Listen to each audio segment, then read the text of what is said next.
हरनि 9टासोआव मा खालामना दंमोन नोंसोरलाय जोङो दा गेदेरफोर मोननाव ओंखारलांदोंमोन आरो दा इसानावनो थाहैनानै ओंखारलांदोंमोन आरो जेन थेन बासिलांदों आरो जों दा जों माने दा ओहो न'आव थायाखै सानथाम सानब्रैसो जाबाय जों न'आव थायाखै जों न'आवनो गिनानैनो जों थानाय जायाखै आरो न'आव हौवा मानसि गैया आरो जोंहा दा न'आव दा जोंहा बिमा फिसाल' थायो आरो गिनानै जोङो न'आवनो थायाखै रावबो गैया आरो जों बिमा फिसाल' थायो दा बायदिसिना बायजोब्बाय माजोब्बाय एसे सहाय हरबानो जाबाय नोंसोरो मा खालामनो आरो उपाय गैया मानैमोन मैदेरा फालो फैदोंमोन ना मानैल' फालो फैदोंमोन फैनाया थेवबो फालोआ बिथिं फैनो हास'वासै मानैल' फैदों आरो ना गावस्राना फैदों आरो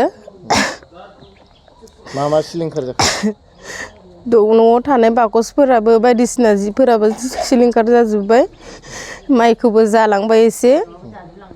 माइरंबो जाजोब्बाय माइयालाय बस्थानैमोन ओमफ्राय माइरङा बाल्थिंनै दंमोन आरो जायाखै खोमा बिसोरो मिथिया आलाय सिलाय खालामजोबदों आरो आलाय सिलाय खालामनानै माबाजोबदों बिसोरो एसे सहाय हरबानो जाबाय नोंसोरो जोंखौ मा मुं होनो नोंनि हौवानिखौ बिपुल नार्जारि